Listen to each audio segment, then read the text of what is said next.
What's up, everybody, and welcome back to part 3 of the Carbohydrate series, where today we're discussing dietary fiber. I'll be breaking down the differences between soluble and insoluble forms of fiber and how you can functionally start implementing more fiber into your diet on a daily basis without any sort of supplementation.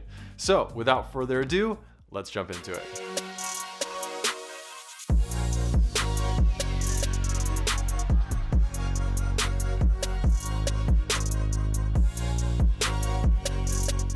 So I'm sure at some point your primary care physician has told you you need to incorporate more fiber into your diet. Health professionals are begging Americans to consume more fiber. And the reason why is because dietary fiber plays a very important role in your overall health.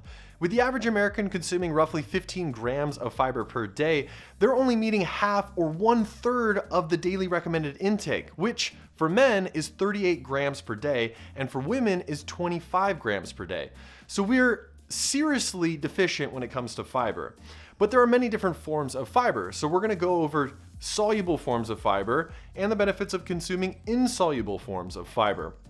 Both are undigestible by the human GI tract, but both perform equal benefits when it comes to your overall health and well-being. So let's talk about dietary fiber as a whole and discuss the benefits and preventative measures that it can play in preventing diseases or long-term health problems. Dietary fiber has several protective effects against chronic diseases, including cardiovascular disease, diabetes, metabolic syndrome, inflammatory bowel syndrome, diverticulitis, obesity, and colorectal cancer.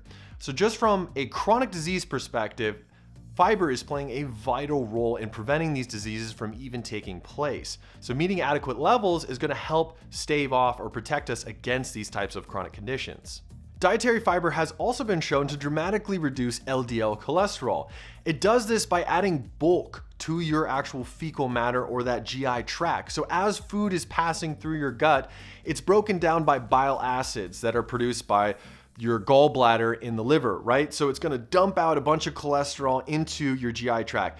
Those acids are gonna break down the food, which allows us to be able to absorb those nutrients. Fiber adds bulk to that bolus of food that you're now metabolizing, right? So as it's passing through your GI tract, less of that cholesterol is reabsorbed through the hepatic portal vein, which goes back to the liver and is then reabsorbed in the form of LDL cholesterol. We can reduce our LDL cholesterol numbers by then pooping out through the fecal matter, LDL cholesterol and other forms of bile acids. So fiber seems to dramatically play a role in reducing our risk for heart disease in the form of reducing LDL cholesterol. Now, one particular form of fiber that's really beneficial is soluble fiber. Soluble fiber means that it's soluble in water. It breaks down in water. Well, actually, it absorbs water and it turns into this gel-like form in which we slow down the rate of absorption. We slow down our digestion, which allows us to better process nutrients, and it also seems to reduce our spike in blood sugar from that particular meal, which is associated with weight gain and forms of diabetes. So consuming dietary fiber, specifically soluble fiber, helps in aiding in our digestion and also making us feel satiated or full long after our meals, which is really important if you're looking to lose weight and feel satiated for long periods of time after a particular meal. Some great food sources of soluble fiber includes things like carrots, onions, broccoli, and artichokes. Some fruit sources would be bananas, berries, apples, and pears, as well as things like legumes, oats, and barley.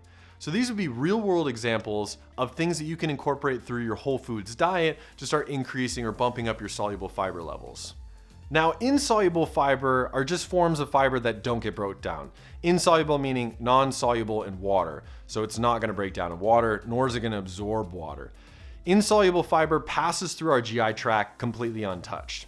Our body doesn't possess the enzymes to be able to break down fiber, but bacteria in our large intestines does. So we'll get into that here in a second, but first I just want to go over some good sources of insoluble fiber. You can find this commonly in foods like whole grains, bran, nuts, seeds, and some fruits and vegetables. So as long as you're eating adequate levels of vegetables, fruits, nuts, and seeds, then you're probably getting adequate levels of insoluble fiber.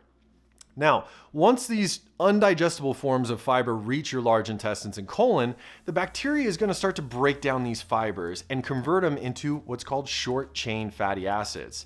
Our large intestines are then going to absorb those short chain fatty acids and use that for energy production. That is a symbiotic relationship that we have with bacteria. They take care of us by preventing bad bacteria from growing in there, and in exchange, they give us energy. So it's this beautiful relationship that we have, but it's only a good relationship when we feed them, right? You have to feed your body enough fiber in order to make sure that these bacteria, such as bifidobacteria or lactobacillus, are happy. So making sure that we have a happy, healthy population of this good bacteria is extremely important to not only preventing chronic disease, but also your long-term health. So I thought at this time it would be a good idea to go into the kitchen and share with you some recipes that I use to easily incorporate fiber back into our diet through whole foods and not requiring any sort of supplementation. So let's head into the kitchen and we'll take a look. All right, so we're in the kitchen now and I want to share with you some recipes that I use daily to be able to meet my fiber intake, and it's really not that hard. So for men out there, remember 38 grams per day, women 25 grams per day. Now the first recipe I want to share with you is chia seed pudding. I use little containers like this, which is about, I would say, 1.5 cups, maybe 2 cups, where I add 5 tablespoons of chia seeds, which I have right here. 5 tablespoons of chia seeds, fill up to the brim with whatever nut milk you like. I have whole milk available to me right now. Put the lid on, put it in the fridge, and after about 3 or 4 hours, you're gonna have this really nice gelatinous chia seed pudding. Chia seeds have 11 grams of fiber per serving. So roughly half of this container would be 1 serving.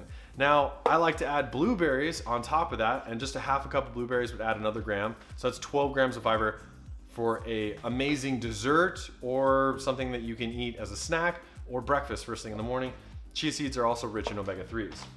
Now moving on to the fruits. Apples have 4 grams of fiber in just 1 apple. Bananas are gonna be 3 grams for just 1 banana. For vegetables, avocados, 10 grams of fiber in just a medium-sized avocado. Now I like to add that to avocado toast, and I'll use whole wheat bread. Dave's Killer Bread is awesome. This has 5 grams per slice. I'll use 2 of those. So just the avocado and the whole wheat bread is 20 grams of fiber. That's, for you ladies out there, 80% of your fiber intake right then and there. Now for men out there, we got a little bit more to go. So moving on to vegetables, carrots. A single carrot stalk is gonna have 2 grams of fiber. A head of broccoli is gonna be 3.8 grams of fiber. And when we start to combine all these together, sweet potatoes are also another great source of fiber. When we start to add these things together, all of a sudden meeting that requirement for fiber is quite easy. You just have to make some conscious decisions in the beginning, and then all of a sudden it becomes second nature, and you don't need any supplements. You don't need to take anything outside of just incorporating whole foods, like, even just oatmeal, which is 4 grams of fiber in the morning. Things like that will ultimately allow you to hit that goal that we're looking for. So I hope you guys found this beneficial. If you did, leave me a like. Don't forget to subscribe. And as always, be healthy, be active, and be yourself. Everyone's got something to give this world. You just got to go out there and give it. I love you guys, and I'll see you in the next video.